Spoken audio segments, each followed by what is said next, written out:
এই দিকে এখন পর্যন্ত রান্না বাড়া করছে না, ওই যে ডেক পাতিল করেছে, ওই যে কলপারে উড়ি দইছে না।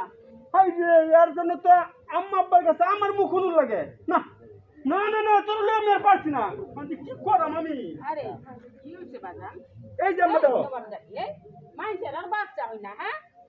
খাই আর খাই, কামের বেলা কিছু নাই। এই তোমরা এরকম করতেছো কেন? পুলার 50,000 টাকা কই? এই আমার ফুলার মোটরসাইকেল কো? হ্যাঁ হ্যাঁ, আর ওই যে সোনার গহনা গাড়ি দেওয়ার কথা ওইগুলো কো? এই ফুলা আম্মা আব্বা, আমার মনে কি জানো, এই নবাবের বেড়ি আমগোর সংসারে বাতি জ্বালাবে হইতো। তুমি কিছু একটু করো। এই ফুলা, তুমি আরে বাড়ি থেকে খেদা দাও। খেদা খেদা খেদা, এই ফুলা, আরে বাড়ি থেকে বার কর। বাইরো বাইরো বাইরো। এই দাও কেন ভাই? আমার ফুলা বড় সাইকেল দিও।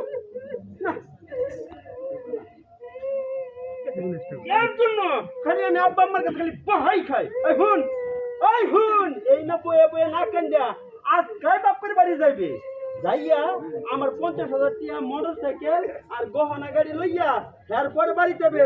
কতটা দিন মন থাকে কান্দি চুটে যাই হুনি। আর হুন, এইগুলো ছাড়া এলে কিন্তু ঠেঙ্গে নলি বেঙ্গল মামেক করে।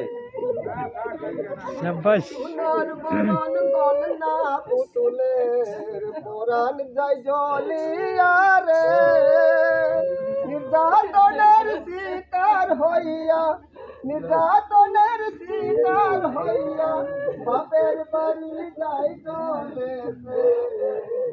সোনার বরণ গলনা